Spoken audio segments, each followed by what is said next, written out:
In this lesson, we're going to take the time to go over a different way that we can authorize our users without having to worry about setting anything up on the server. That, of course, is to use our database itself as our authentication method. So we can actually build some table for users and have some authentication levels and create different roles in that manner. Of course, we can take that schema to the next level as needed.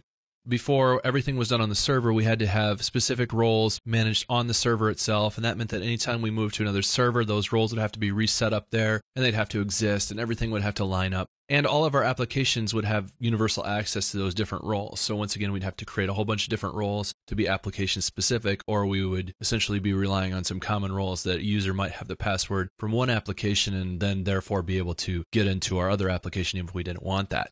By moving to the database, we can actually have a little more security and be more application specific.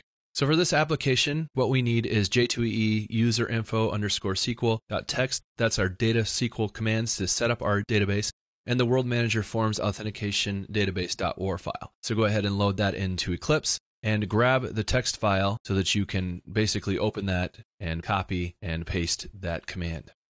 The first thing you'll need to do is go into your SQL workbench and make sure that you modify to create the table for user info, and it has ID, username, password, and auth level. And then we need a couple users. Here we're going to create 2 users, which will have an admin. We'll reverse the password so we know for sure this is not using the server. And we'll have another one called Infinite Skills with 1, 2, 3, 4, 5, 6, 7, 8. Now we'll note here the auth level. Infinite Skills will have an auth level of 1. Admin will have an auth level of 2. And you can select from your database once that's run and verify that you do have your tables in place and that they're set up as you expected. So once that's done, go ahead and bring up the World Manager Forms Authentication database. Now another advantage is we can run this project in Eclipse without any issues. So we don't have to worry about logging in against the server anymore. So what we can see is the web config or the web XML file is actually going to be a little lighter in this project. We no longer need any of that security information because we're not using the server to log in. So we can remove all of that and essentially have just our basic information for connecting to the database and the base URL and information we were using before from other projects. So that lightens the load on the web XML as well, which also means we don't have to worry about that configuration.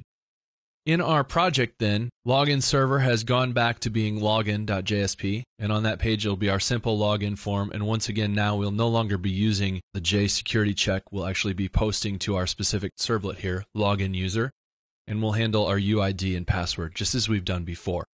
So we switch that information back. We still have the ability to be remembered using cookies, and we have the ability to submit here using an input. So there's nothing much to the login page that we haven't already seen. So our login error page is going to be the same, and that way we can redirect here and say your access is denied just like before. And we still have list cities and list countries, which any user that's logged in can do. So in order to do that, we basically list out the information just like we did before. And we have our add city, which gives us the ability to actually go ahead and add. Once again, we'll redirect to get country codes and make sure the user has the right authorization level there. And once they do, we'll bring them back here. Everything else will be the same, and we'll be able to add cities. So if we look at our get country codes, before we were using the is user enroll, well, we no longer have the ability to do that. So what we need to do now is when we log in our users, we need to make sure to set that user information into session, and then we can easily just pull that information from session. Now, if you don't like using sessions, you could pass information through parameters. You probably don't want to do that for security, so you might use a cookie or some other encryption to do that in a cookie, so you can make sure that you necessarily don't need a session if that's the way that you would rather do it. But we're just going to use sessions here and make sure that we have an authorized user. If the authorized user is null, we'll redirect to login. If the authorized user's authorization level is less than 2, we'll redirect to login. And so when we go ahead and log in our user, that's when we make sure we set our user information as expected. And you can look through that. You can also look through getting country data, making sure that when we're there, we have the right sessions, everything's set up, and all that information. So in order to get there, once again, we need to protect our user. So we don't want anybody in protected to just be able to see listing cities or listing countries or adding a city. We need to once again set up a filter this time that will do our authorization. So just like we've done when we worked through our filters before, we have an authorization filter here that's just going to protect basically anything inside of our protected directory and has specific directions to redirect here if we are trying to get to a certain place. And so that's going to be our server authentication protection like we had before. This time it's now handled through the filter. So it's just a different way to do it. We still have to make sure that users can't get to pages we don't want them to see though. So with all that, we now have the ability to authenticate against the database, and we can thereby use a different role or authentication level to determine which users have access to which pages, and we have a filter protecting that entire directory so that nobody can just get to those pages without our permission. So now we can run this inside of Eclipse, so let's go ahead and do that. We'll run this, and once we bring this up, we'll make it a little bigger here. Take just a moment for my server to start up. And once again, we can see our system, and we can try to log in. We can try to view cities. It'll tell us that we have to log in. Same thing, view countries, and we still have our sign out and clear. So let's go ahead and just log in with our Infinite Skills user. And that was 1234567 as the password. And you can see that we can list countries.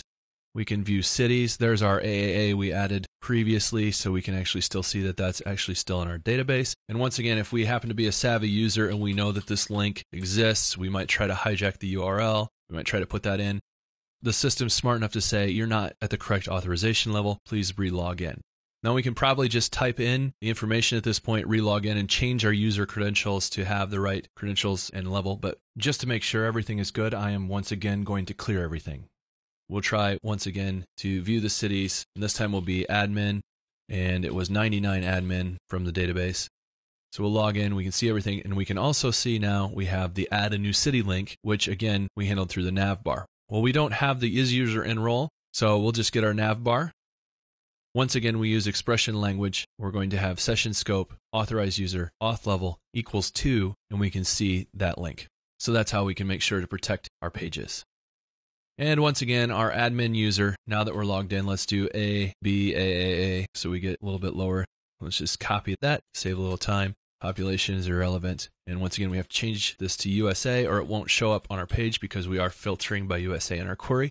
Let's go ahead and add that. And you can see, just like before, now we're able to add. So by moving everything to the database, we've eliminated the need to configure any user roles on the server. We've eliminated the need to configure the web XML to handle those server roles. And we've also changed the code so it no longer is using the is-user enroll. However, in order to make this work, we did need to add a database table to manage our users. We needed to add a query to essentially query the database users and verify that we are who we say we are when we log in. And we needed to set specific authorization levels to thereby restrict pages. And finally, we needed to add a filter to protect a specific area of pages from any random user.